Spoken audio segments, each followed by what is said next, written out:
And off goes the Audi. Lovely people. I know I get on camera a lot and tell you about the troublesome people you get in this business, but there's a lot of really nice people as well, like our family, that made things really nice and simple. We're really chilled out about it. The door lock played up again, and the boys lubricated up and it worked, but then it played up again, then they took it back out and worked it again back and forth, and then it worked consistently quite well. What we've agreed is I've got the part on the shelf, they're happy to take away the car, and if it goes wrong we'll just get it back in and fit that part, so they're sorted on that. So yeah, really lovely people, thanks for that. If you are watching the channel, Fiesta sold just before they got here. A couple from my village came along, which is probably, there could be two-fold sword, couldn't it? A two-edged sword? What is it? Anyway, it came from the village that I live in to buy the Ford Fiesta. They've been recommended to me, and they, again, really nice, simple people to deal with. Had a little car, had a little test drive. Yeah, we'll have that. Can you just fit parking sensors to it for us? So I'm going to put some aftermarket parking sensors in it. Nice quick turnaround on that one. We'll get it down, get a fresh MOT on it, get the parking sensors fitted. I've told them so probably middle of next week or a little bit longer before that is ready for them. So we'll park that up out of the way. I've got some messages on my phone to check for some other viewings people want to do today, but I want to get these cleaned up, get the van cleaned up, and do some photo shoots as well on the Merc. And forget what else. Now the VW up, I need to thank lots of you for the comments from the last video on the VW up. So I said, incorrectly of course, that when I had my foot on the clutch there was no noise, and when I had my foot off the clutch there was a noise, so it was a clutch release bearing. Obviously that's the other way around. It should be making noise when my foot's on the clutch release, when my foot's on the clutch and I've engaged the clutch release bearing, and it shouldn't be making noise when it's off. If it's off, it's the gearbox, which makes you initially think straight away you've got a gearbox problem. But it isn't particularly noisy. I'll try and get the keys and show you in a bit. But the interesting thing was, when I went to go and pick up this car from paint, Malcolm, the painter, said, it's a really nice little car. I know you said a bit of a noise, but the garage around the corner came round and had a look, and he said, they're all like that, don't do anything about it. It's these little 3 cylinders and these little gearboxes.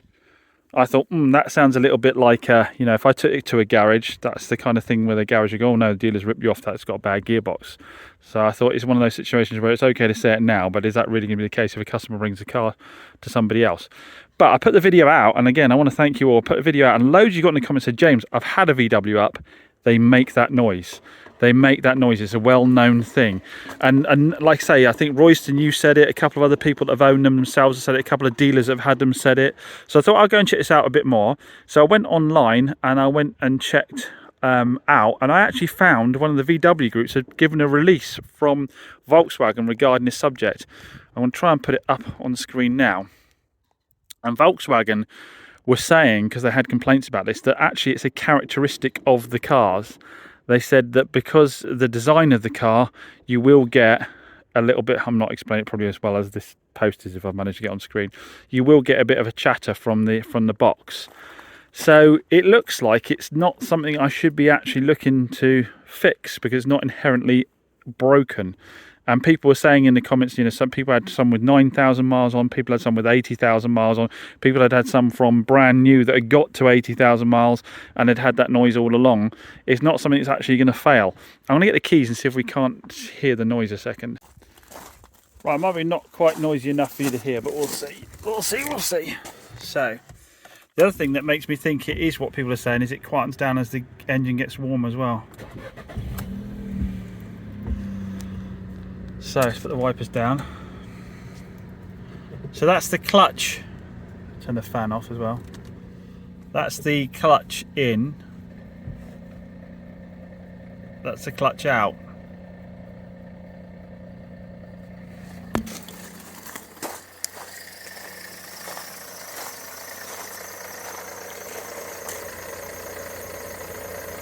So you guys will have to tell me if that is the level of noise that you're talking about when you discuss the chatter of the up gearboxes. I wonder if it might not benefit from a oil change.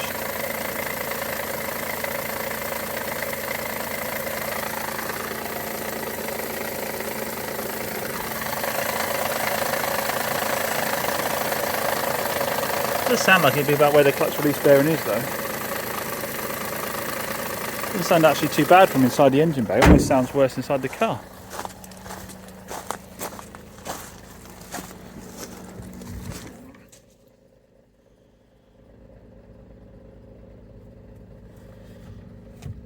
And goes away completely as soon as your foot is depressed on the clutch. Now it's back.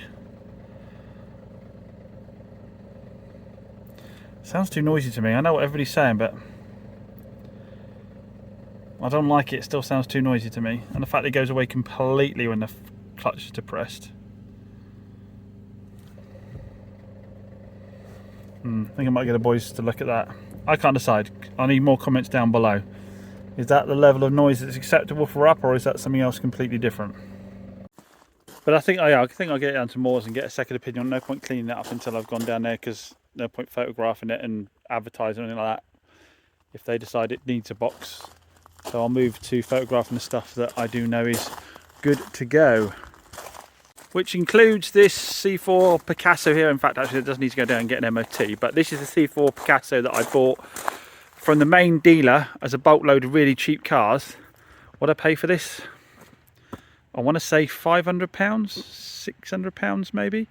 Just spent £300 plus parts, so probably about £500 having a new clutch fitted. So if you remember, it's slipping like mad. We've got new discs and pads on there as well. Mate Callum did that for me. The only thing is, I think he spilt gearbox oil everywhere, topping it up, because it stinks of gearbox oil. I don't think he did a test drive afterwards. Well, he test drove to make sure the clutch was working. I don't think he drove any distance, so we need to wash that off and take it for a drive and make sure it's just not a leak. It's just a bit of oil spray around, because gearbox oil does stink to high heaven when you do it, because you had to top the box back up after he did the work on it. That is cheap, because I think I was quoted 9 hours, so what's that going to be, like £450? Probably end up being £500 plus the catch kit, and that's without disc and pads if I'd had it done normally. So we will get this all MOT'd now. I'm going to give it a wash so it doesn't look so terrible sat around dirty, but we'll get it down, get it MOT'd. There's a little bit of paint to do on it on that rear quarter, but then we're going to have, it's done what, 110,000 miles, something like that, on a 62 plate. We've also got a noisy fan. I need to get in and have a look at the fan. Looking online, it's quite common for them to get gummed up with bits of crap like acorns and stuff, and from what I heard, I don't think it's too hard to get to. I might have a little look at that today if I get the chance. And we need to try and do something about this collapsed bolster here as well. It's not expensive enough car to buy a seat. I think if we can get the fabric off the side and get some foam in there just to deal with that collapsed bolster, because it's not, like I say, it's not an expensive car. What is it, like $2,995 at best, I think?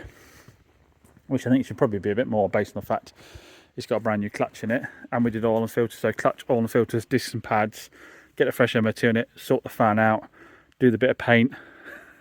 This is why these cheaper cars can become money pits. When you're talking about a potential sale price of around £3,000 and you're talking about that amount of work, you have to basically get the cars for next to nothing. We still don't know what else could be thrown up by the MOT, do we? So it's not going to be a big earner, but it should make somebody a nice family car, properly sorted. There's loads of room in these things, aren't they? I like the colour. And apart from the driver's seat, the rest of the fabric seemed pretty good. So I think that'll clean up all right nicely.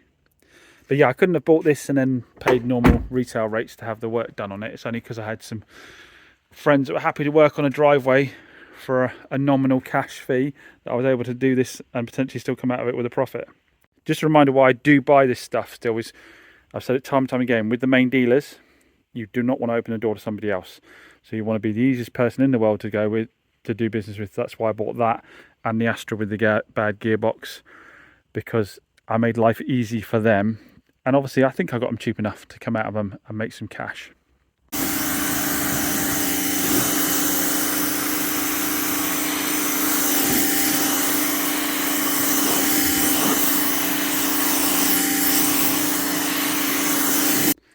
There we go, all cleaned off, so it looks respectable outside. I'm not going to go any further with that at the moment because I need to focus on the cars that are already MOT'd and ready to go out the door that haven't been photographed yet. Stick with the game plan, make sure I get everything 100% prepped out there first, and don't start doing anything with this until we got it down, got it MOT'd, and now it's ready to go.